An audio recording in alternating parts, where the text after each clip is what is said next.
Heart beat scan ఒక్క second లోనే world class 640 slide CT scan ఇప్పుడు మీ విస్టా ఇమేజింగ్ బంజారా హిల్స్ లో.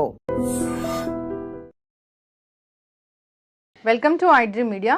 సో జనరల్గా డయాబెటీస్ ప్రతి ఇంట్లో ఒక డయాబెటిక్ పేషెంట్ ఉంటున్న పరిస్థితి మనం చూస్తూ ఉన్నాము. అయితే డయాబెటీస్ అనేది ఎందుకు ఇంతలా పెరిగిపోయింది, రాకుండా జాగ్రత్తలు ఏం తీసుకోవాలి, వస్తే మనం ఫుడ్ ద్వారా దీన్ని కంట్రోల్ చేసుకోవచ్చా, రివర్స్ చేసుకోవచ్చా, తగ్గించుకోవచ్చా, జాగ్రత్తలు ఏం తీసుకోవాలి, పూర్తి వివరాలు తెలుసుకుందాం. మనతో పాటు ప్రముఖ nutritionist and fitness coach Lakshminarayana గారు ఉన్నారు. సార్ నమస్తే అండి. నమస్తే అండి. మీరు ఏం తినాలి చెప్తారు, ఎలాంటి ఫిజికల్ యాక్టివిటీస్ చేయాలని చెప్తారు, ఎక్సర్సైజ్ గురించి చెప్తారు, అసలు ఒక మనిషి అనారోగ్య సమస్యలను ఎలా న్యాచురల్ వేస్లో తగ్గించుకోవాలో చెప్తారు, ఆహారం, ఫిట్నెస్ ఇలాగా. అయితే డయాబెటీస్ సార్ ఇద్దరుంటే ఒకరికి ఖచ్చితంగా ఉంటూ ఉన్న పరిస్థితి మనం చూస్తూ ఉన్నాము. ఎందుకు ఇంతలా పెరిగిపోయింది? సో మనకి డయాబెటీస్ ఇంతకు ముందుతో పోల్చుకుంటే ఇప్పుడు ఎందుకు పెరిగిందంటే, ఇంతకు ముందుతో పోల్చుకుంటే మన ఆహార విధానాలు చాలా కంప్లీట్గా చేంజ్ అయిపోయినాయి. అప్పట్లో మనం ఏది తిన్నా కానీ అన్పాలిష్డ్ ఐటమ్స్ తినేవాళ్ళం మనం. కానీ ఇప్పుడు ప్రజెంట్ మనం ఏం తింటున్నామంటే అన్పాలిష్డ్ ఐటమ్స్ తినేవాళ్ళు ఎవరూ లేరు. అంతా కూడా రిఫైన్డ్ కార్బోహైడ్రేట్ల మీద ఎక్కువ ఫోకస్ పెట్టారు. సో రిఫైన్డ్ కార్బోహైడ్రేట్స్ తీసుకోవటం వల్ల మన బాడీలో ఫ్యాట్ స్టోరేజ్ విపరీతంగా ఉంటుంది అనమాట. అందుకే ఇప్పుడు చూస్తే మనకు ఒబెసిటీ కేసులు కూడా విపరీతంగా పెరిగిపోతున్నాయి. మీరు ఎప్పుడైతే అన్పాలిష్డ్ ఐటమ్స్ కనుక మీరు తీసుకుంటే మీ బ్లడ్లోకి ఇన్సులిన్ అనేది అంత త్వరగా స్పైక్ అవుతుంది అనమాట. చాలా స్లోగా మీకు energy through out the day release అవుతూ ఉంటుంది. సో మీరు ఎప్పుడైతే ఇన్సులిన్ స్పైక్ని మీరు కంట్రోల్ చేయగలుగుతారో మీరు డయాబెటిక్ని జయించిన వాళ్ళు అవుతారు, అండ్ ఒబేసిటీని కూడా జయించిన వాళ్ళు అవుతారు. సో ఫస్ట్ డయాబెటీస్ ఇప్పుడు ఎందుకు ప్రజెంట్ సొసైటీలో ఎక్కువ అవుతుందంటే అందరూ కూడా రిఫైన్డ్ కార్బోహైడ్రేట్స్ తినటం వల్ల, అదొక మెయిన్ రీజన్. సెకండ్ రీజన్ ఏంటంటే అప్పట్లో మనకి ఫిజికల్ వర్కౌట్ అనేది చాలా ఎక్కువ ఉండేది. లైక్ పొలం పనులు చేసినా కానీ, కార్పెంటరీ వర్క్స్ తీసుకున్నా కానీ, ప్లంబింగ్ వర్క్స్ తీసుకున్నా కానీ మనకి ఏదో ఒక ఫిజికల్ వర్కౌట్ ఉండేది. కానీ ఇప్పుడు ఏమైందంటే అందరూ కూడా సాఫ్ట్వేర్ ఫీల్డ్ అని కానీ, యాంకరింగ్ ఫీల్డ్ అని కానీ, లేకపోతే సమ్ మెడికల్ డిపార్ట్మెంట్స్ అయినా సరే, ఎవరైనా సరే అందరూ కూర్చొని చేసే జాబ్లు వచ్చేసినాయి. సో జిమ్కి వెళ్ళే వాళ్ళు కానీ, ఫిజికల్ వర్కౌట్ చేసే వాళ్ళు ఎవరూ లేరు. ఏదో కొంతమంది డైలీ లేబరస్ చేస్తున్నారు తప్ప మిగతా వాళ్ళు ఎవరు కూడా ఇల్లు ఆఫీసు మాత్రమే టైం పాస్ చేస్తున్నారు. పోనీ సాటర్డే సండే వచ్చింది అప్పుడైనా వర్కౌట్ చేస్తారంటే అప్పుడు కూడా ఫ్యామిలీని తీసుకొని ఆ 5 రోజుల స్ట్రెస్ని పోగొట్టుకోవడం కోసం ఏదో మూవీకి కానీ లేకపోతే అవుటింగ్ కానీ వెళ్తారు తప్ప ఇక్కడ వర్కౌట్ చేసే వాళ్ళు ఎవరూ లేరు. సో ఎప్పుడైతే మనకి వర్కౌట్ అనేది తగ్గిపోయిందో అప్పుడు మన బాడీ అంతా కూడా డయాబెటీస్ రావడానికి రెడీగా సిద్ధంగా ఉంటుంది అనమాట. మీరు ఎప్పుడైనా చూడండి, ఫారెన్ కంట్రీస్లో కనీసం అక్కడ లేబర్ పర్సన్కి కూడా ప్రోటీన్ అంటే ఏంటి, హెల్తీ ఫ్యాట్ అంటే ఏంటి, ఫైబర్ అంటే ఏంటి, కార్బోహైడ్రేట్ ఏంటి మినిమం ఐడియా ఉంటుంది. కానీ మనం ఇక్కడ పెద్ద పెద్ద కాలేజెస్లో ఉన్న ప్రొఫెసర్లకు కూడా హెల్తీ ఫ్యాట్ గురించి, ఫైబర్ గురించి, ప్రోటీన్ గురించి, కార్బోహైడ్రేట్స్ గురించి మినిమం ఐడియా కూడా లేదు. అండ్ ఇంకా అన్ఫార్చునేట్గా కొంతమంది డాక్టర్లు కూడా ఈ మధ్య డయాబెటీస్ ఉంటుంది. ఈ మధ్య కొంతమంది గైనకాలజిస్టులకు కూడా పీసీఓడి, థైరాయిడ్ ప్రాబ్లమ్స్ ఉంటున్నాయి. వాళ్ళకు కూడా ఆ ప్రాబ్లమ్స్ ఎలా తగ్గించుకోవాలో తెలియక న్యూట్రిషనిస్టులను అడుగుతున్నారు. అంటే న్యూట్రిషనిస్టులకి ప్రాబ్లం వస్తే, మెడికల్ ప్రాబ్లం వస్తే డాక్టర్లు ఆదుకుంటున్నారు. డాక్టర్లకి పీసీఓడీలు, థైరాయిడ్లు, డయాబెటీస్లు వస్తే మాత్రం న్యూట్రిషనిస్టులు ఆదుకుంటున్నారు. ఇది పరస్పరం మ్యూచువల్ ఎక్స్చేంజ్ లాగా జరుగుతుంది అనమాట. ఈవెన్ నా దగ్గర కూడా చాలా మంది డాక్టర్లు మెసేజ్లు పెట్టారు, నాకు యాక్నీ ఇష్యూ ఉంది ఎలా తగ్గించుకోవాలని, డయాబెటీస్ ఉంది ఎలా పోగొట్టుకోవాలని, పీసీఓడి ఉంది ఎలా పోగొట్టుకోవాలని. వాళ్ళని అందరినీ రివర్స్ ఒకటే క్వశ్చన్ అడిగా, మరి మీ దగ్గరికి మిమ్మల్ని నమ్మి చాలా మంది పేషెంట్లు వస్తారు కదా, మరి వాళ్ళకి మీరు ఎలా మభ్య పెడుతున్నారు? మీకే తెలియనప్పుడు మీరు ఎలా మభ్య పెడుతున్నారంటే మాకు ఫుడ్ గురించి అంత ఐడియా లేదు, మెడిసిన్ గురించి ఐడియా ఉందని చెప్తున్నారు. సో డాక్టర్లు అయినా సరే వాళ్ళకి త్రూ అవుట్ ద డే వాళ్ళకి చాలా కేసెస్ ఓపీలు చూడాలి, కొంతమంది సర్జరీలు చేయాలి, వాళ్ళకు కూడా వర్కౌట్ చేయడానికి ఖాళీ ఉండదు. ఎవరైతే వర్కౌట్ చేయరో వాళ్ళు ఖచ్చితంగా వాళ్ళకి డయాబెటీస్ వచ్చి తీరుతుంది. అదేవిధంగా మనకి జీన్స్లో ఉంటేనే డయాబెటిక్ వస్తుంది అనుకోవడం చాలా తప్పు. ఇప్పుడు ఫస్ట్ ఎవరికో ఒక పర్సన్కి ఫస్ట్ డయాబెటీస్ స్టార్ట్ అయితే మీ ఫ్యామిలీలో వాళ్ళందరికీ వారసత్వంగా వచ్చింది అనుకోవచ్చు. కానీ ఆ ఫస్ట్ వచ్చిన పర్సన్కి మరి జీన్స్లో రాలేదు కదా, తనంతట తను చేసిన మిస్టేక్ వల్ల తనకి డయాబెటీస్ వచ్చింది. తర్వాత తన నెక్స్ట్ జనరేషన్ అందరికి పాస్ అవుట్ చేసాడు. మరి ఆ ఫస్ట్ వచ్చిన పర్సన్కి తన మిస్టేక్ అది. సో ఇక్కడ జీన్ వల్ల డయాబెటిక్ రాదు. డయాబెటిక్ సంబంధించిన జీన్స్ మీ బాడీలోకి వస్తాయేమో, కానీ అవి యాక్టివేట్ అవ్వాలా, డియాక్టివేట్ అవ్వాలా, ఆ బటన్ అనేది ఆన్లో ఉండాలి, ఆఫ్లో ఉండాలనేది మన లైఫ్ స్టైల్ డిసైడ్ చేస్తుంది. ఈవెన్ ఒక డయాబెటీసే కాదు, మీకు పేరెంట్స్ నుంచి వచ్చిన క్యాన్సర్ అయినా సరే, ఆర్థరైటిస్ అయినా సరే, సోరియాసిస్, ఎగ్జిమా లాంటి స్కిన్ డిసీజెస్ అయినా సరే మీకు పేరెంట్స్ నుంచి మీకు జీన్స్ వస్తాయి, కానీ అవి ఆఫ్లో ఉంటాయి. వాటిని యాక్టివేట్ చేసేది ఎవరు అంటే మనం మాత్రమే. ఇప్పుడు ఇంట్లో ఉన్న 2-3 పిల్లలకి ఒకరికే డయాబెటీస్ వచ్చింది అనుకుందాం, మరి మిగతా 2 పిల్లలకి ఎందుకు డయాబెటీస్ రాలేదు అంటే పేరెంట్స్ నుంచి వచ్చిన జీన్స్ ఆ ముగ్గురులో ఒకటే ఉన్నాయి కదా. కానీ ఎందుకు వాళ్ళకి వచ్చినాయి వీళ్ళకి ఎందుకు రాలేదు అంటే ఏదైనా లైఫ్ స్టైల్ సరిగ్గా లేదు, వాళ్ళ లైఫ్ స్టైల్ సరిగ్గా ఉంది, అందుకే వాళ్ళకి ఆ బటన్స్ ఆన్ అవ్వలేదన్నమాట. అండ్ మనకి పాతకాలంలో 50-60 సంవత్సరాలకి డయాబెటీస్ ఎందుకు వచ్చేదంటే 50-60 ఏళ్ళ దాకా అందరూ కూడా యాక్టివ్గా పొలం పనులు చేసుకునేవాళ్ళు. దాని తర్వాత పొలాన్ని కౌలుకి ఇచ్చేసి వాళ్ళు రిటైర్ అయిపోయి ఇంట్లో కూర్చునేవాళ్ళు. సో వీళ్ళకి ఎప్పుడైతే ఫిజికల్ యాక్టివిటీ అనేది తగ్గిపోతుందో వాళ్ళ బాడీలో కూడా ఇక డయాబెటీస్ వచ్చే ఛాన్సెస్ పుష్కలంగా ఉంటుంది. సో ఎవరైతే వర్కౌట్ చేయకుండా ఇంట్లో టైంపాస్ చేస్తారో, ఆఫీసులో టైంపాస్ చేస్తారో వాళ్ళకి డయాబెటీస్ వచ్చి తీరుతుంది అంతే. ఫిజికల్ యాక్టివిటీ, శారీరక శ్రమ ఖచ్చితంగా ఉండాలి. అండ్ మీరు ఫిజికల్ యాక్టివిటీ చేస్తున్నారు అనుకోండి, మీరు రోజులో కొన్ని చీట్ మీల్స్ తిన్నా కానీ మీకు డయాబెటీస్ రాదు. అంటే మీరు 1-2 స్పూన్లు షుగర్ తిన్నా, 1-2 సార్లు మీరు ఏదైనా రిఫైన్డ్ కార్బోహైడ్రేట్ లైక్ పిజ్జాలు, బర్గర్ లాంటివి తిన్నా కానీ మీ వర్కౌట్ మీకు శ్రీరామ రక్షలాగా మీకు కాపాడుతూ ఉంటుంది, మీ బాడీకి డయాబెటీస్ రాదు. అదే మీరు వర్కౌట్ కనుక చేయకుండా ఉంటే మీరు కనీసం ఒక్క చీట్ మీల్ తిన్నా కానీ మీకు డయాబెటీస్ వస్తుంది.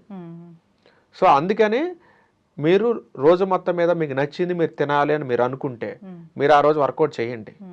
వర్కౌట్ చేసిన రోజు మీరు కొంచెం డైట్లో కాకుండా కొంచెం వేరే ఫుడ్ ఐటమ్స్ తిన్నా కానీ మీ బాడీ దాన్ని టాలరేట్ చేస్తుంది.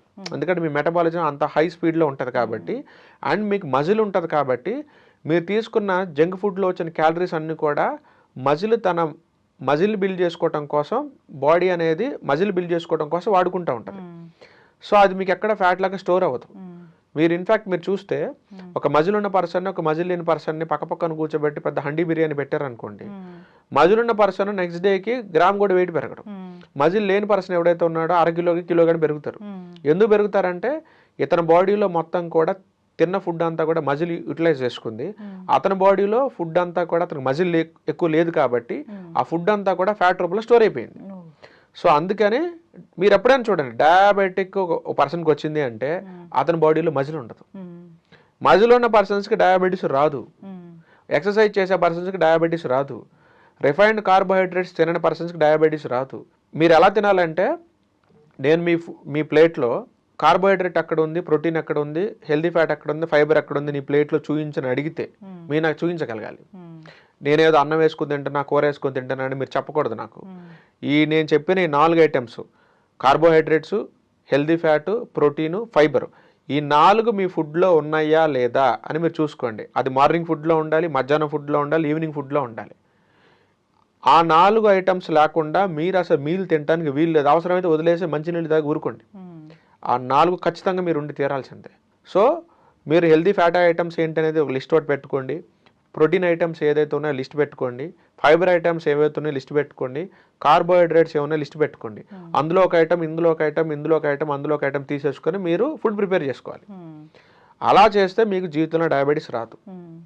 మార్నింగ్ మీరు ఇడ్లీ తీసుకున్నారు, అందులో చట్నీ వేసుకుని తిన్నారు, మీకు కార్బోహైడ్రేట్స్ వచ్చింది, మరి అందులో ప్రోటీన్ మిస్ అయిందా, హెల్దీ ఫ్యాట్ మిస్ అయిపోయిందా, ఫైబర్ మిస్ అయిపోయిందా? నేను 4 చెప్తే మీరు ఒకటే తిని మిగతా 3 మీరు మిస్ చేశారంటే మీకు డయాబెటీస్ వస్తుంది. మరి మీరు మధ్యాహ్నం పూట అన్నం తింటారు, కొంచెం కూర తింటారు, అంటే కార్బోహైడ్రేట్స్ మాత్రమే తింటున్నారు, ప్రోటీన్ మిస్ అయింది, హెల్దీ ఫ్యాట్ మిస్ అయింది, ఫైబర్ మిస్ అయింది. మేబీ మ్యాక్సిమం మీరు కూర యాడ్ చేస్తున్నారు అనుకోండి, మీకు ఫైబర్ వచ్చే ఛాన్స్ ఉంది, but still protein, healthy fat miss అయిపోయినట్టే కదా. పోని నెయ్యి వేసుకున్నారు అనుకోండి, హెల్దీ ఫ్యాట్ కూడా కవర్ చేసుకున్నారు, మళ్ళీ ప్రోటీన్ మిస్ అయిపోయింది కదా. నైట్ తీసుకోండి, ఏదో ఒక ఆలుగడ్డ కర్రీనో ఏదో ఒకటి పెట్టుకొని మీరు 2 పుల్కాలు తింటారు. సో ఇక్కడ మీరు కార్బోహైడ్రేట్లు తింటున్నారు. పోనీ హోల్ వీట్ పుల్కాలు తిన్నారు అనుకోండి, కార్బోహైడ్రేట్తో పాటు ఫైబర్ కూడా వచ్చింది అనుకుందాం మీకు, మరి స్టిల్ మీకు ప్రోటీన్ మిస్ అయింది, హెల్దీ ఫ్యాట్ మిస్ అయింది. పోనీ అక్కడ మీరు 2 గుడ్లు పెట్టుకున్నారు అనుకోండి, ప్రోటీన్ కవర్ చేశారు, మరి హెల్దీ ఫ్యాట్ అక్కడికి పోయింది. సో ఇలాగా మీరు 4 ఐటమ్స్ మీ ఫుడ్లో లేకుండా మీరు తిన్నారా, మీకు డయాబెటీస్ వచ్చినట్టే. సార్, డయాబెటీస్ వచ్చింది అంటే దాన్ని ఎట్లా రివర్స్ చేస్తారు? డైట్తో తగ్గించుకోవచ్చు, రివర్స్ చేయొచ్చు అని చెప్తూ ఉంటారు కదా. అసలు ఏం తింటే తగ్గుతుంది, ఏం తింటే రివర్స్ అవుతుంది? యాక్చువల్గా మనకి ఇక్కడ డయాబెటీస్లో టైప్ 1, టైప్ 2 డయాబెటీస్ 2 ఉంటాయండి. సో మనకు వచ్చిన డయాబెటీస్ ఏదైనా మనకు తెలిస్తే దానికి తగ్గించడం కూడా అంతే ఈజీ ఉంటుంది మనకి. యూజువల్గా మనకు వచ్చే 90% కేసెస్ అన్నీ కూడా టైప్ 2 డయాబెటీస్ నుంచి వస్తాయి. యూజువల్గా టైప్ 1 డయాబెటీస్ అప్పట్లో మనం ఎక్కువ కూడా చిన్నపిల్లలు చూసేవాళ్ళం. 4 సంవత్సరాలు దాటిపోయిన పిల్లల నుంచి టైప్ 1 డయాబెటీస్ స్టార్ట్ అయ్యేది. టైప్ 2 డయాబెటీస్ అనేది మన లైఫ్ స్టైల్ సరిగ్గా లేకుండా మన తప్పుల ద్వారా మనం తెచ్చుకున్న మిస్టేక్స్ వల్ల మనకి టైప్ 2 డయాబెటీస్ వస్తుంది. టైప్ 1 అనేది మన మిస్టేక్స్ వల్ల రాదండి. మనకి కొన్ని ఆటో ఇమ్యూన్ ఇష్యూస్ ఉండటం వల్ల, అలాంటి డిజార్డర్స్ వల్ల, పేరెంట్స్ నుంచి వచ్చిన జీన్స్ వల్ల కానీ, మన బాడీలో జరిగిన వైరస్ అటాక్ వల్ల కానీ మనకి ఆటో ఇమ్యూన్ ఇష్యూస్ వస్తూ ఉంటాయి. సో దానివల్ల మనకి టైప్ 1 వస్తుంది. సో దాంట్లో మన మిస్టేక్ ఉండదు అక్కడ. టైప్ 2 అనేది ప్యూర్లీ మనం చేసే మిస్టేక్ వల్ల వస్తుంది. అందుకే మోస్ట్ ఆఫ్ ది కేసెస్ అన్నీ కూడా మన బయట టైప్ 2 డయాబెటీస్లో ఉంటుంటాయి. టైప్ 2 డయాబెటీస్ కేసులో ఏం జరుగుతుంటుందంటే, మన ప్యాంక్రియాస్ అనేది సరిపోయినంత ఇన్సులిన్ని ప్రొడ్యూస్ చేస్తూ ఉంటుంది. కానీ ఆ ఇన్సులిన్ తీసుకోవడానికి మన సెల్స్ రెడీగా ఉండవు. మీకు ఎగ్జాంపుల్ చెప్పాలంటే, ఇప్పుడు మీరు ఫర్ ఎగ్జాంపుల్ తిరుపతికో ఎక్కడికో వెళ్ళారనుకోండి, లోపల గేట్ లోపల కొంతమంది ఉంటారు, గేట్ బయట కొంతమంది ఉంటారు. గేట్ దగ్గర ఒక వాచ్మెన్ కాపలా ఉంటాడు గేట్ వేసి. లోపల ఉన్న జనం క్లియర్ అవ్వకముందే వాచ్మెన్ అనే పర్సన్ గేట్ ఓపెన్ చేయడు. ఎందుకు? ఆల్రెడీ లోపల ఫుల్ అయిపోయారు. వాళ్ళు లోపల ఉన్న వాళ్ళు దర్శనం చేసుకుని బయటికి వెళ్ళిపోతే అప్పుడు ఇంకో 10 మందిని, ఇంకొక 5గురినో గేట్ ఓపెన్ చేసి లోపలికి ఎలవ్ చేస్తూ ఉంటారు. లోపల ఉన్న జనం అంతా ఫుల్ ఉన్నారనుకోండి, మీరు గేట్ బయట నుంచి ఎంత మొత్తుకున్నా మీకు గేట్ అయితే ఓపెన్ చేయరు కదా. సేమ్ అట్లానే మీ సెల్స్ నిండా ఆల్రెడీ ఫ్యాట్ కానీ గ్లూకోజ్ కానీ నిండిపోయి ఉందనుకోండి, మీరు ఇప్పుడు ఎంత కార్బోహైడ్రేట్స్ ఫుడ్ రూపంలో తీసుకున్నా కానీ అది మళ్ళీ మీ సెల్ లోపలికి వెళ్ళడానికి ఆ గేట్ డోర్లు ఓపెన్ కావు. లోపల ఉన్న ఫ్యాట్ కానీ లోపల ఉన్న ఈ గ్లూకోజ్ ఏదైతే ఎక్స్ట్రా ఉందో అది ఆల్రెడీ క్లియర్ అయిపోతే అప్పుడు మళ్ళీ కొంచెం గేట్ ఓపెన్ చేసి కొంత గ్లూకోజ్ లోపలికి తెచ్చేసుకుంటుంది మళ్ళీ. ఇక్కడ మనకి ఏం జరుగుతుందంటే, ఈ టైప్ 2 డయాబెటీస్ కేసు అంటే ఇదే. ఇన్సులిన్ సరిగ్గా ఉంది, కానీ ఆ ఇన్సులిన్ని మన బాడీలో ఉన్న కార్బోహైడ్రేట్స్ని సెల్ లోపలికి తీసుకెళ్లేది ఒకే ఒక కీ ఏంటంటే ఇన్సులిన్ అనమాట. సో ఈ ఇన్సులిన్ అనేది కార్బోహైడ్రేట్స్ని తీసుకొని సెల్ లోపలికి వెళ్ళడానికి ట్రై చేస్తుంటే అక్కడ ఉన్న వాచ్మెన్ అనేది ఆపుతున్నారు. ఎందుకు ఆపుతున్నారంటే, లోపల ఆల్రెడీ సరిపడా ఉంది, నువ్వు ఇంకా ఎక్కడ మనిషిని పట్టుకొని వస్తున్నావు. ఇన్సులిన్ అంటే నథింగ్ బట్ ఒక రెఫరెన్స్ ఆఫీసర్ అనుకోండి. ఇప్పుడు మనం ఒక బిల్డింగ్లో ఉన్నాం, మనం పైకి రావాలనుకున్నప్పుడు, ఇప్పుడు మీరు నన్ను గెస్ట్ కింద ఇక్కడ పిలిచారు, నేను పైకి రావాలనుకున్నప్పుడు ఏం చేస్తారు? మీరు కిందకు వచ్చి నా పర్సనే లోపలికి ఎలా చేయండి అని అంటారు. అప్పుడు వాచ్మెన్ లోపలికి వెళ్తారు. ఇప్పుడు నేను గెస్ట్ అంటే నేను గ్లూకోజ్ అనుకోండి, మీరు నన్ను రిఫర్ చేశారు కాబట్టి మీరు ఇక్కడ ఇన్సులిన్ అవుతారు, అక్కడ ఉన్న వాచ్మెన్ అవుతారు. సో మీరు ఆ గేట్ లోపలికి వెళ్ళాలి అంటే ఇన్సులిన్ అనే పర్సన్ గ్లూకోజ్ అనే పర్సన్ తీసుకుని లోపలికి వెళ్తున్నప్పుడు వాచ్మెన్ ఆపేస్తున్నారు. ఎందుకు ఆపేస్తున్నారు అంటే, లోపల ఆల్రెడీ సరిపడా లోపల ఆల్రెడీ సరిపడా గ్లూకోజ్ రెడీగా ఉంది, ఇదే అతను వాడట్లేదు, చాలా రోజుల నుంచి పెండింగ్ పెట్టాడు, మీరు ఇంకా కొత్త పర్సన్ తీసుకుని వస్తున్నారు ఏంటి లోపలికి, నేను ఒప్పుకోను అని చెప్పేసి అక్కడ బ్లాక్ చేసి పారేసింది. ఈ కేసుని మనం టైప్ 2 డయాబెటీస్ అంటాం.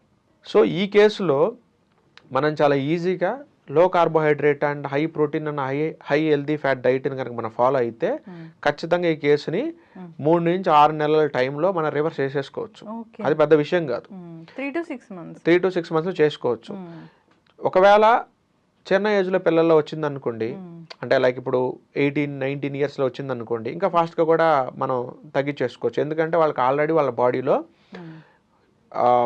హ్యూమన్ గ్రోత్ హార్మోన్స్ ఫుల్గా ఉంటాయి కాబట్టి, అవి యాక్టివ్లో ఉంటాయి కాబట్టి వాళ్ళకి చాలా త్వరగా ఇష్యూస్ రిజాల్వ్ అవుతాయి. ఒక 50 ఏళ్ళు 60 ఏళ్ళు ఉన్న వాళ్ళు అనుకోండి, వాళ్ళలో హ్యూమన్ గ్రోత్ హార్మోన్స్ ఏమి ఉండవు, ఎందుకంటే ఆ గ్రోత్ అంతా ఆగిపోయింది కాబట్టి. సో అలాంటి వాళ్ళకి కొంచెం టైం పడుతుంది, ఇంకొక 4-5 నెలలు టైం ఎక్కువ పడుతుంది. బట్ అందరికీ పాసిబులే. With in 1 year down the లైన్లో మన ఇష్యూస్ అని క్లియర్ చేయొచ్చు. టైప్ 2 డయాబెటీస్లో అయితే. టైప్ 1 డయాబెటీస్లో ఏం జరుగుతుందంటే, మన ప్రమేయం లేకుండా మన ప్యాంక్రియాస్లో ఉన్న బీటా సెల్స్ని మన ఓన్ ఇమ్యూనిటీని డ్యామేజ్ చేస్తూ ఉంటుంది. అది ఎలా డ్యామేజ్ చేస్తుందంటే, ఇప్పుడు ఫర్ ఎగ్జాంపుల్ ఒక దొంగోడు పట్టుకోవడానికి పోలీసులు పరిగెడతా ఉన్నాడు అనుకోండి, ఆ దొంగోడు వైట్ షర్ట్ వేసుకున్నాడు, అతను కనపడకూడదని ఏం చేస్తాడంటే, ఆల్రెడీ వైట్ షర్ట్ వేసుకున్న ఒక మాల్లోకి వెళ్ళి ఎవరైతే వైట్ షర్ట్లు వేసుకొని ఉన్నారో వెళ్ళి వాళ్ళ పక్కన నిలబడ్డాడు అనుకోండి, మీరు అతను కనిపెట్టలేరు. మీరు మిస్టేక్ అయిపోయి వేరే వైట్ షర్ట్ ఉన్న పర్సన్ మీరు అరెస్ట్ చేసే ఛాన్స్ ఉంది కదా, చేస్తారు. మీరు పోలీస్ స్టేషన్కి తీసుకొచ్చిన తర్వాత, బాబు మీరు ఏ దొంగ కోసం వెతుకుతున్నారో నాకు తెలీదు, నేను ఆల్రెడీ అదే టైంకి వైట్ షర్ట్ వేసుకుని అక్కడ ఉన్నాను, మీరు అతను అనుకుని నన్ను పట్టుకుని తీసుకొచ్చానని అంటారు. సో ఇలాంటి కేసెస్లో మనకు టైప్ 1 డయాబెటీస్ అంటాం. అంటే మన లోపలికి కొన్ని వైరస్లు వెళ్తాయి, ఆ వైరస్లు వెళ్ళి ఫస్ట్ దేన్ని అటాక్ చేస్తాయి అంటే మన ప్యాంక్రియాస్ దగ్గరికి వెళ్ళి బీటా సెల్స్ని అటాక్ చేస్తాయి. ఎందుకు ప్యాంక్రియాస్లోని బీటా సెల్స్ని అటాక్ చేస్తాయి అంటే అక్కడ మిలిటరీ ఫోర్స్ అనేది చాలా తక్కువ ఉంటుంది. అక్కడికి మన మిలిటరీ ఫోర్స్ రావడానికి టైం పడుతుంది. ఈ గ్యాప్లో అది ఏదైనా చేసుకుంటుంది. ఎందుకంటే ప్యాంక్రియాస్కి ఓన్గా ఫైటింగ్ చేసే కెపాసిటీ లేదు, అది చాలా వీక్గా కనపడిద్ది. దొంగోళ్ళు ఎప్పుడైనా లోపలికి వచ్చినప్పుడు వీక్ స్పాట్ని ముందు పాయింట్అవుట్ చేస్తారు కాబట్టి ముందు ప్యాంక్రియాస్ చాలా వీక్గా ఉంటుంది, ఫస్ట్ దాన్నే పాయింట్అవుట్ చేస్తుంది అది. అండ్ రెండోది అది ఏం చేస్తుంది అంటే మాలిక్యులర్ మిమిక్రీ చేస్తుంది. అంటే ఏంటి అంటే ప్యాంక్రియాస్లో ఉన్న బీటా సెల్స్కి పైన ఒక ప్రోటీన్ లేయర్ ఉంటుంది. ఈ వైరస్కి పైన ఉన్న ప్రోటీన్ లేయరు, ఈ ప్యాంక్రియాస్లోని బీటా సెల్స్ పైన ఉన్న ప్రోటీన్ లేయరు రెండు ఆల్మోస్ట్ సిమిలర్గానే ఉంటాయి. అంటే రెండు వైట్ సెట్లు. అప్పుడు మీరు కన్ఫ్యూజ్ అవుతుంది, అంటే మీ ఇమ్యూన్ సిస్టమ్ కన్ఫ్యూజ్ అవుతుంది. ఏంటి అంటే ఈ ప్రోటీన్ లేయరు ఆ ప్రోటీన్ లేయరు రెండు సిమిలర్గా ఉండటం వల్ల ఇది కూడా వైరసే అనుకొని వైరస్తో పాటు మీ బీటా సెల్స్ని కూడా చంపేస్తుంది. మీరు ఎన్నిసార్లు బీటా సెల్స్ తయారయ్యే ఫుడ్ మీరు తింటున్నా అది వాటిని వైరసే అనుకొని దాన్ని చంపేసుకుంటే పనిలోనే ఉంటుంది. సో మీకు ఎప్పటికీ బీటా సెల్స్ మీ బాడీలో ఉండవు ఇంకా. సో ఈ కేసుని మీరు టైప్ 1 డయాబెటీస్ అంటారు. అందుకే ఇలాంటి కేసెస్లో కొంచెం టైం ఎక్కువ పడుతుంది అండ్ రివర్స్ కూడా అవుతుంది, బట్ టైం ఎక్కువ పడుతుంది. అండ్ మీ ఇమ్యూన్ సిస్టమ్కి మీరు క్లియర్గా చెప్పాలి, అది కూడా మీరు డైట్ ద్వారానే పాసిబుల్ అవుతుంది. అంటే ఎక్కడ వినలేదు అసలు టైప్ 1 తగ్గుతుంది అనేది, ఆ డైట్లలోనే వింటాం. కాకపోతే ఈ టైప్ 1లో కూడా ఇంకొక కేసు ఉంటుందండి, సబ్ కేసు ఉంటుంది. దాన్ని టైప్ 1 డయాబెటీస్లోనే మనకి కీటో ఎసిడోసిస్ అని ఒక కేసు ఉంటుంది. అంటే ఏంటంటే ఇప్పుడు మనం బాడీలో మనం ఎప్పుడు కూడా గ్లూకోజ్ డైట్ ఫాలో అవుతున్నాం అనుకోండి, మనకి యూరిన్ టెస్ట్ చేస్తే గ్లూకోజ్ రావాలి, కీటోన్స్ రావు, ఎందుకంటే మనం కీటో డైట్ చేయట్లేదు కాబట్టి. కానీ ఈ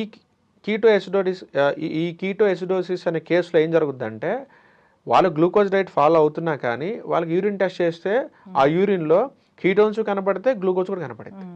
పోనీ ఒకవేళ పొరపాటున వాళ్ళు కీటో డైట్ చేశారనుకోండి, వాళ్ళ యూరిన్లో ఓన్లీ కీటోన్స్ మాత్రం కనపడాలి, కానీ కీటోన్స్ కనపడితే గ్లూకోజ్ కూడా కనపడుతుంది. సో ఈ కేసులో ఏమవుద్దంటే బాడీకి ఆ సిగ్నల్స్ వేరేలాగా మిస్ఇంటర్ప్రెట్ చేసుకుంటాయి అన్నమాట. అంటే మీరు ఏ డైట్ ఫాలో అయినా సరే మీ యూరిన్లో కీటోన్స్ గ్లూకోజ్ రెండు కనపడతా ఉంటాయి. సో ఈ బాడీకి వాటిని ఎలా రిసీవ్ చేసుకోవాలనేది చాలా కన్ఫ్యూజన్గా ఉంటుంది అన్నమాట. ఈ యొక్క కేసుని సపరేట్గా డీల్ చేయాలి.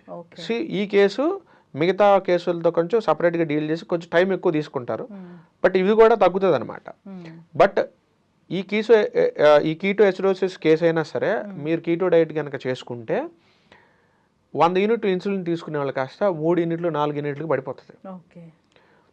ఇలాగ కొన్ని రోజులు చేసుకున్న తర్వాత ఆ 3 యూనిట్లు 4 యూనిట్లు కూడా మీరు తీసేసే స్టేజ్కి వెళ్ళిపోతారు. బట్ ఇమీడియట్గా కాదు, కొంచెం టైం పడుతుంది దీనికి. టైప్ 2 డయాబెటీస్ కొంచెం ఫాస్ట్గా తగ్గుతుంది, దాంతో పోల్చుకుంటే టైప్ 1 కొంచెం స్లోగా తగ్గుతుంది. దాంతో పోల్చుకుంటే కూడా ఈ టైప్ 1లో ఈ కీటో ఎసిడోసిస్ కేసెస్ ఇంకొంచెం స్లోగా తగ్గుతాయి, బట్ అన్నీ కూడా పాసిబుల్ అవుతాయి. ఇప్పుడు టైప్ 2 డయాబెటిక్ వాళ్ళు మీ దగ్గరికి రివర్స్ చేసుకోవాలని వచ్చినప్పుడు ఇప్పుడు డైట్ అంటే డైట్ అంటే అందరూ నోరు కట్టేసుకోవాలా ఇదే ఫీల్ అవుతూ ఉంటారు. మోస్ట్లీ డయాబెటీస్ వాళ్ళకి ఇంకా క్రేవింగ్స్ ఎక్కువ ఉంటాయి కాబట్టి అసలు ఏం తిననివ్వరేమోననే ఫీలింగ్ కూడా ఉంటుంది. ఇంకొకటి వీళ్ళ దగ్గర వింటాం ఏంటంటే కొంచెంగా తినండి అనేది వీళ్ళకి చెప్తూ ఉంటారు. వాస్తవంగా మీ దగ్గరకు వస్తే డైట్ అనేది ఎలా ఉంటుంది, నిజంగానే వీళ్ళు కొంచెం మీల్ తీసుకోవడం వల్ల డయాబెటీస్ని రివర్స్ చేసుకోవచ్చు? అంటే యాక్చువల్గా ఇక్కడ కొంచెం తినాలా లేకపోతే 1-2 సార్లు తినాలనేది ఆ పర్సన్ యొక్క వెయిట్ని బట్టి ఉంటుంది. ఇప్పుడు డయాబెటిక్ వచ్చిన పర్సన్ ఎవరైతే ఉన్నారో అతను ఆల్రెడీ హెవీ వెయిట్ ఉన్నాడు అనుకోండి, అతనికి 6 సార్లు 7 సార్లు తినమని చెప్పం మేము. ఓన్లీ ఏంటి అంటే నువ్వు ఆల్రెడీ లావు ఉన్నావు, నీకు ఆల్రెడీ డయాబెటిక్ ఉంది, సో నువ్వు 5-6 సార్లు తినటం కన్నా 1 లేదా 2 సార్లు మీల్స్ అనేది ప్రిఫర్ చేస్తాం. So at the same time 1-2 సార్లు పెట్టడం వల్ల ఏమవుతుందంటే అతను వెయిట్ లాస్ అవుతూ ఉంటాడు, ఐడియల్ వెయిట్కి వచ్చేస్తాడు. అట్ ద సేమ్ టైం అతనికి మేము పెట్టే డైట్లో కార్బోహైడ్రేట్ అనేది ఉండదు కాబట్టి ఆబ్వియస్గా సెల్ లోపల ఉన్న ఎక్స్ట్రా గ్లూకోజ్ అంతా కూడా ఖర్చు అయిపోయి ఆ డోర్ అనేది ఓపెన్ అవుతుంది. సో దట్ అతనికి ఇన్సులిన్ అనేది గ్లూకోజ్ ప్రాపర్గా లోపలికి వెళ్ళి డిస్పోజ్ అవుతుంది అనమాట. సో వాళ్ళకి 3 to 6 months టైంలో ఒక మంచి రిజల్ట్స్ కనపడతాయి. అతను వెయిట్ లాస్ అవ్వాలి, at the same time diabetic కూడా కంట్రోల్ అవ్వాలి. ఇది ఓన్లీ పాసిబుల్ ఎలా అవుతుందంటే కార్బోహైడ్రేట్స్ని తగ్గించేసి ప్రోటీన్ అండ్ హెల్దీ ఫ్యాట్ క్వాంటిటీని పెంచుకుంటూ వెళ్ళిపోవాలి. ఈ ఫార్ములా ద్వారా అచీవ్ చేయొచ్చు మనం. అదే పర్సన్ కనుక ఆల్రెడీ అండర్ వెయిట్లో ఉన్నాడు అనుకోండి, అతని బరువు పెంచాలి. సో అలాంటప్పుడు అతనికి 1-2 మీల్స్ తినమని చెప్పకూడదు. అతనికి 5 to 6 మీల్స్ ప్రిఫర్ చేస్తాం. బట్ అన్ని మీల్స్లో కూడా ప్రోటీన్ అండ్ హెల్తీ ఫ్యాట్తోనే గేమ్ ఆడాలి. ఇక్కడ కార్బోహైడ్రేట్స్ అనేది ఆల్మోస్ట్ నెగ్లిజిబుల్ తీసేస్తాం. ఒకవేళ ఉన్నా కానీ త్రూఅవుట్ ద డేలో ఓన్లీ ఒక 10 grams లేదా 15 grams చాలా లో క్వాంటిటీలో పెట్టాలన్నమాట. ప్రోటీన్ అంటే చికెన్, ప్రోటీన్ అంటే మనకి ఎగ్స్ తీసుకోవచ్చు, చికెన్ తీసుకోవచ్చు, ఫిష్ తీసుకోవచ్చు, మటన్ తీసుకోవచ్చు, పన్నీర్ తీసుకోవచ్చు, టోఫు తీసుకోవచ్చు, ఇలా అనమాట. కార్బోహైడ్రేట్ లేని ఐటమ్స్ మనం ప్రిఫర్ చేసి తీసుకోవాలి. మీకు హెల్తీ ఫ్యాట్ అనుకోండి, మీకు అవకాడో తీసుకోవచ్చు, డ్రై నట్స్ తీసుకోవచ్చు, డ్రై ఫ్రూట్స్ తీసుకోవచ్చు, నెయ్యి తీసుకోవచ్చు, వెన్నపూస లాంటివి తీసుకోవచ్చు, కోకోనట్ ఆయిల్ లాంటివి తీసుకోవచ్చు. ఇలాంటి హెల్తీ ఫ్యాట్ ఐటమ్స్ అని మీరు తీసుకోవాలి. రైస్ మాత్రం రైస్ అంటే అది కార్బోహైడ్రేట్ కింద వస్తుంది కాబట్టి తినడానికి వీల్లేదు. ఈవెన్ చపాతీలు కార్బోహైడ్రేట్, ఇడ్లీ కార్బోహైడ్రేట్, దోశలు కార్బోహైడ్రేట్, పునుగులు, బజ్జీలు, బోండాలు ఇవన్నీ కూడా కార్బోహైడ్రేట్స్. కార్బోహైడ్రేట్స్ ఏది మీద తీసుకోవడానికి వీల్లేదు. అవన్నీ స్టాప్ చేయాలి. టెంపరీగా ఒక 6 months పాటు స్టాప్ చేయాల్సిందే. దాని తర్వాత కావాలనుకుంటే మీకు డయాబెటిక్ నార్మల్ అయిపోయిన తర్వాత మళ్ళీ మెల్లమెల్లగా మీ లైఫ్ స్టైల్లోకి రైస్ తినొచ్చు, చపాతీలు మీరు అన్ని తినొచ్చు, స్వీట్లతో సహానే తినొచ్చు. కానీ ఒక 6 నెలలు మీరు ఓపిక పట్టాల్సిందే. మీరు అన్నట్లు మొదట్లో చెప్పినట్లు ఫైబర్ ఉన్న అంటే పొట్టు ఉన్న రైస్ తీసుకోవచ్చా, బ్రౌన్ రైస్ అలాంటివైనా తీసుకోవచ్చా? బట్ డయాబెటిక్లో ఉన్న వాళ్ళు అయితే మాత్రం అవి కూడా తీసుకోవడానికి వీల్లేదు. ఎందుకంటే స్టిల్ అది కార్బోహైడ్రేట్. మీరు అంటే వైట్ రైస్ బదులు మీరు జొన్నలు, రాగులు, సజ్జలు ఇలాంటి ఫైబర్ ఉన్న ఐటమ్స్ మీరు తీసుకోవచ్చు. కానీ అవి కూడా కార్బోహైడ్రేట్ కాబట్టి మీరు తీసుకోవడానికి వీల్లేదు. మిల్లెట్స్ కూడా కార్బోహైడ్రేటే కదా, అది కూడా గ్రెయిన్ ఐటమే కదా. మీరు వీటే తీసుకుని చపాతీ పిండి అది కూడా కార్బోహైడ్రేటే వస్తుంది మీకు. మరి అంటే రైస్ అనేది ఉండదు, ఇంకా మీ డైట్ అనేది సపరేట్గా ఉంటుంది. సపరేట్ అసలు రైస్ అనేది ఉండదు అనమాట. ఎప్పుడైతే మీరు కార్బోహైడ్రేట్స్ ఆపేసి ప్రోటీన్ అండ్ హెల్దీ ఫ్యాట్ మీద మీరు గేమ్ ఆడతారో అప్పుడే మీకు డయాబెటిక్ అనేది ఆల్మోస్ట్ మీరు రివర్సల్ చేసుకునే ఛాన్స్ ఉంటుంది. అండ్ వీళ్ళకి 4 లీటర్లు 5 లీటర్ల నీళ్ళు తాగమని అడ్వైజ్ చేస్తాం. ఎందుకంటే డయాబెటిక్ కేసెస్లో పేషెంట్లందరిని కూడా స్టడీ చేస్తే ఎలా ఉంటారంటే వాళ్ళు ఆల్మోస్ట్ 1 లీటర్, 1.5 నీళ్ళు మాత్రమే తాగుతారు. ఎవరు కూడా నేను 4 లీటర్ నీళ్లు తాగుతానండి అయినా నాకు డయాబెటీస్ వచ్చిందని ఎంతవరకు చెప్పిన వాళ్ళు ఎవరూ లేరు. నేను రోజు ఎక్సర్సైజ్ చేస్తానండి కానీ డయాబెటీస్ వచ్చిందని చెప్పిన వాళ్ళు ఒక్కళ్ళు లేరు. నేను రోజు సజ్జలో, రాగులు, అరికెలు, ఓదులు, అండుకూర లాంటివి తింటానండి, ప్రోటీన్ ఐటమ్ బాగా తింటానండి, నట్స్ కూడా రోజు బాగా తింటానండి అయినా నాకు డయాబెటీస్ వచ్చిందని చెప్పిన వాళ్ళు మార్కెట్లో ఎంతవరకు లేరు. డయాబెటీస్ ఒక పర్సన్కి రావాలంటే అతను నీళ్లు తక్కువ తాగాలి, అతను స్లీప్ సైకిల్ అనేది చాలా ఘోరంగా ఉండాలి, ప్లస్ తిన్న ప్రతిసారి కూడా అతనికి ఫుల్లీ కార్బోహైడ్రేట్ ఉన్న ఐటమ్స్ మాత్రం అతను తినాలి. అతను ఎక్సర్సైజ్ అనేది అసలు చేయకూడదు. నీళ్ళు కూడా మ్యాటర్ అవుతుంది. ఎక్సర్సైజ్ అనేది అసలు చేయరు. సో ఇలాంటి పర్సన్స్కి ఎక్కువ మన డయాబెటీస్ వస్తూ ఉంటాం. ఎక్సర్సైజ్ చేయరు అంటే మనము హోమ్ మేకర్స్, అమ్మ ఇలాంటి వాళ్ళని చూస్తాం అనుకోండి. జనరల్గా వాళ్ళు ఇంట్లో పనులు చేస్తారుగా, దాని ఫిజికల్ యాక్టివిటీ అనమా? అసలు ఇంట్లో చేసిన పనులు ఏదైతే ఉన్నాయో, హౌస్ హోర్స్ ఏదైతే ఉన్నాయో వాడిని అసలు వర్కౌట్ కింద కౌంట్ చేయకూడదు. అవి వర్కౌట్ కాదండి. వర్కౌట్ అంటే ఏంటంటే ఒక మజిల్ పార్ట్ని రిపిటేటివ్గా ఒక 10 times కానీ 15 times కానీ 20 times కానీ మీరు రిపిటేషన్ తోటి పంపప్ చేయాలి. మీరు లైక్ ఇప్పుడు మీరు గుంజీలు తీశారనుకోండి, కూర్చొని లేవటం చేస్తారు. 20 సార్లు వేసినప్పుడు మీకు తొడల దగ్గర కానీ మోకాళ్ళ దగ్గర కానీ సర్టెన్ ఒక లోడ్ పడుతుంది. అప్పుడు మీకు అక్కడ ఉన్న మజిల్ అనేది ఒక బర్నింగ్ సెన్సేషన్ వచ్చింది, దాని వర్కౌట్ అనాలి. మనం అక్కడ రిపిటేషన్ అనేది లేదు. ఇప్పుడు అంట్లు కడుగుతాం, అందులో రిపిటేషన్ ఏం లేదు. గరట తిప్పుతాం, అందులో రిపిటేషన్ అనేది లేదు. మీకు వర్కౌట్ అంటే ఏం జరగాలి, ఎంటైర్ బాడీ జరగాలి. మీరు గరెట్ అంట్లు తోమినప్పుడు మీకు ఓన్లీ 4 hands మాత్రమే కదులుతాయి. గరెట తిప్పినప్పుడు 4 hands కదులుతాయి. మరి కాళ్ళ సంగతి ఏంటి, పొట్ట సంగతి ఏంటి, వెనక వీపు సంగతి ఏంటి? సో ఇవన్నీ బాడీ పార్ట్లు కదలవు కదండి. ఒక పర్టికులర్గా రిస్ట్ ఒకటే తిప్పేసి నాకు వర్కౌట్ అయిందని మనం చెప్పకూడదు. అండ్ మనం వాషింగ్ మిషన్లో బట్టలు వేసుకుంటాం, దానికి ఫిజికల్ వర్కౌట్ లేదు. ఏ ఐటమ్ అయినా ఫ్రిడ్జ్ నుంచి తీసుకొని తింటాం, దానికి ఉండదు. మనం ఇంట్లో గ్రైండర్లు వాడుకుంటాం, దానికి ఫిజికల్ వర్కౌట్ ఏం లేదు. మనకు వర్కౌట్ ఎక్కడ ఉంటుందిరా అంటే ఎప్పుడో వీక్లీ ఒకసారి ఇల్లు ఊడ్చుకుంటా ఉంటాం. ఆ ఒక్క ఊడ్చినప్పుడు కూడా ఏంటి, మనం చాలా పెద్ద చీపుర్లో వాడుకుంటాం కాబట్టి అది కూడా రిస్ట్ ఒకటే కదులుతుంది మనకి. సో ఇది వర్కౌట్ కింద మనం కౌంట్ చేయడానికి లేదు. సో ఇప్పుడు ఎవరైనా ఇంట్లో ఉండి ఈ డయాబెటీస్ని తగ్గించుకోవాలనుకున్నారు అంటే అందరికీ ఒకటే డైట్ ఉండదా? వాళ్ళ మెటబాలిజం బట్టి డైట్ అనేది చెప్తారా? వాళ్ళ మెటబాలిజం అంటే అండి, ఇప్పుడు కొంతమందికి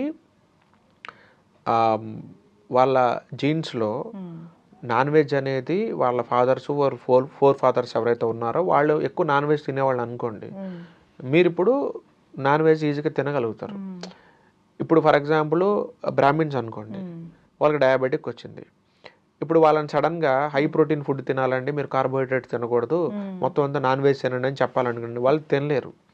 ఒకవేళ వాళ్ళు ఫోర్స్ఫుల్గా తినడానికి ఒప్పుకున్నా వాళ్ళ బాడీ యాక్సెప్ట్ చేయదు. ఎందుకంటే వాళ్ళ జీన్స్లో ఎక్కడ లేదు అది. నాన్ వెజ్ని ఎలాగ డైజెస్ట్ చేయాలని ఆ ఎంజైమ్స్ వాళ్ళ బాడీలో రెడీగా లేవు. సో అలాంటప్పుడు కాంప్లికేట్ అవుతుంది. సో అలాంటప్పుడు ఏం చేయాలంటే వాళ్ళకి ఫస్ట్ కంప్లీట్ డయాబెటిక్ రివర్సల్ కాకుండా డయాబెటిక్ మేనేజ్మెంట్ ప్లాన్లో పెట్టాలి. అంటే ఏంటి అంటే ఫుల్ హార్డ్ కోర్ కీటో డైట్లు కాకుండా కార్బోహైడ్రేట్ లిమిటెడ్గా ఇచ్చుకుంటూనే వాళ్ళకి మెల్లమెల్లగా కొంత ఎగ్స్ కానీ కొంత ప్రోటీన్ పౌడర్స్ కానీ కొంచెం కొంచెం నాన్ వెజ్ కానీ ఇలా అలవాటు చేసుకుంటూ వెళ్ళాలి.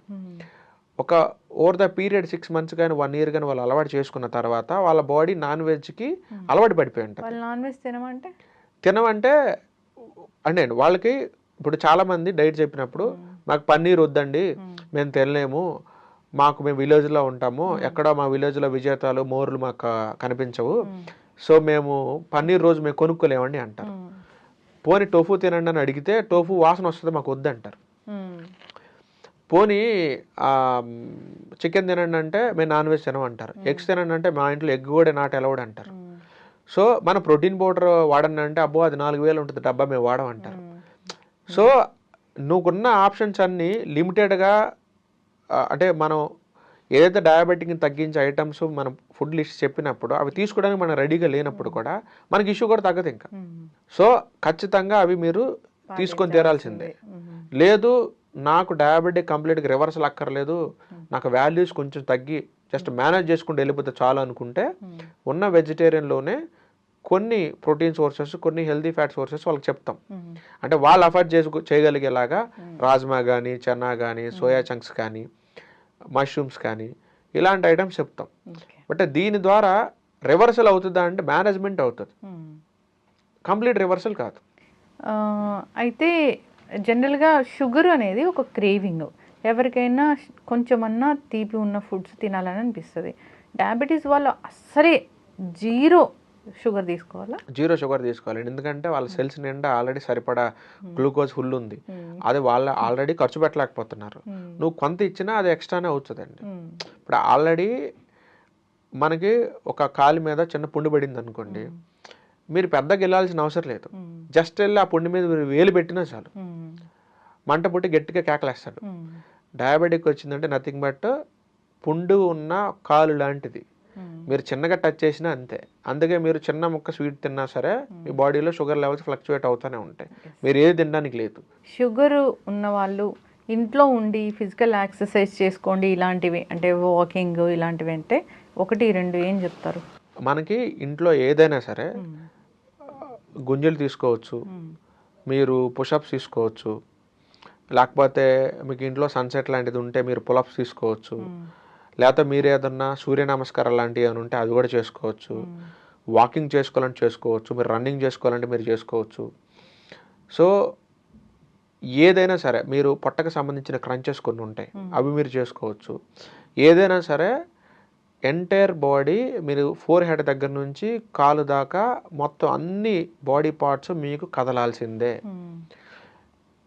మీకు కుదిరితే వెయిట్ లిఫ్టింగ్ చేస్తే ఇంకా త్వరగా మీకు మజిల్ బిల్డ్ అయిపోయి డయాబెటిక్ రివర్సల్ అయ్యే ఛాన్సెస్ చాలా ఫాస్ట్గా ఉంటుంది. సో జిమ్ యాక్సెస్ ఉన్న వాళ్ళు మాత్రం అర్జెంటుగా జిమ్కి వెళ్ళిపోయి వెయిట్ లిఫ్టింగ్ చేయండి. ఆ కార్డియోల మీద వాటి మీద టైం వేస్ట్లు చేయొద్దు, మా అయితే ఒక 15 నిమిషాలు చేసేసుకుని వెయిట్ లిఫ్టింగ్ మీద ఫోకస్ పెట్టండి. ఈవెన్ యోగా చేసేవాళ్ళైనా సరే మీరు ఫస్ట్ వెయిట్ లిఫ్టింగ్ చేసి తర్వాత యోగా చేసుకోండి. మీరు స్విమ్మింగ్ చేసేవాళ్ళైనా సరే వెయిట్ లిఫ్టింగ్ చేసిన తర్వాత చేసుకోండి. ఏరోబిక్స్ చేసినా, జూంబా చేసినా, వాకింగ్ చేసినా, రన్నింగ్ చేసినా సరే మీరు వెయిట్ లిఫ్టింగ్ చేసి తిరాల్సిందే. దాని తర్వాత ఖాళీ ఉంటే మీరు చేసుకోవాల్సింది చేసుకోండి. మీరు ప్రాణాయామం చేసినా సరే మీరు వెయిట్ లిఫ్టింగ్ చేయాల్సిందే. అలా చేస్తేనే మీకు ఫాస్ట్గా డయాబెటిక్ అనేది కంట్రోల్ అవ్వడం జరుగుతుంది. మనకి చక్కటి ఇన్ఫర్మేషన్ అండి, చాలా చక్కగా చెప్పారు. ఇప్పటి వరకు షుగర్ రాలేదు, ఇంకా రాకూడదు అంటే ఒక 4 జాగ్రత్తలు. ఇప్పుడు దాకా అసలు రాలేదు అనుకుంటే ఫస్ట్ మనం ఏం చేయాలంటే ఇన్సులిన్ స్పైక్ అయ్యే ఫుడ్లు మనం ఏది తినకూడదండి. ఇప్పుడు ఫర్ ఎగ్జాంపుల్ మీకు సింపుల్ ఎగ్జాంపుల్ చెప్పాలంటే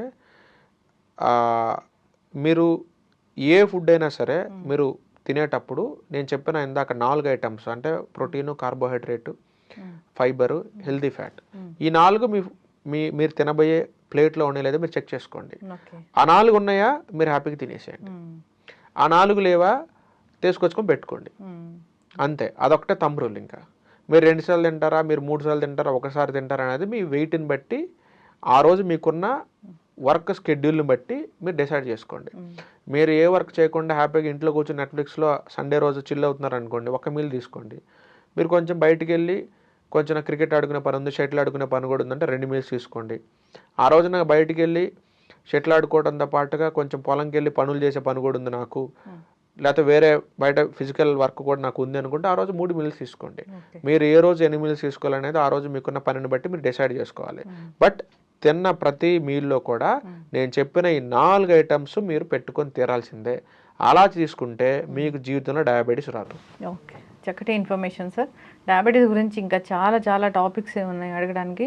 జస్ట్ ఇంట్రడక్షన్ మాత్రమే ఇచ్చాము. మనం సిరీస్ అనేది కంటిన్యూ చేద్దాము. ఏ ఫుడ్స్ ఏముంటాయి ఏంటి, ఇలాగా ఎవరు ఎంత వెయిట్ ఎలా తీసుకోవాలి అనేది మనం కంటిన్యూ చేద్దాము. చాలా చక్కటి ఇన్ఫర్మేషన్ అండి. ధన్యవాదాలు. నమస్తే అండి. And for more videos, Please subscribe to iDream. Please subscribe to iDream. Please subscribe iDream. And please subscribe to iDream. For more videos, subscribe to iDream. please like, share and subscribe to the channel. Congratulations, iDream. Subscribe to iDream. Subscribe to iDream. So subscribe to iDream Media. iDream ki iDream team అందరికి huge congratulations. Please subscribe iDream Media. Please subscribe to iDream. Subscribe iDream. Please subscribe to iDream. iDream అంటే నా కళల channel subscribe చేసుకున్న నోరు తిరుగుతలేదు, మీరైతే గంట గుర్తు కొట్టండి. For more such videos, please subscribe to iDream. Subscribe to iDream. Please subscribe to iDream. Please subscribe iDream Media. Please do subscribe to iDream. Please subscribe to iDream Media. For best entertainment and information, please subscribe iDream. And don't forget to subscribe to iDream.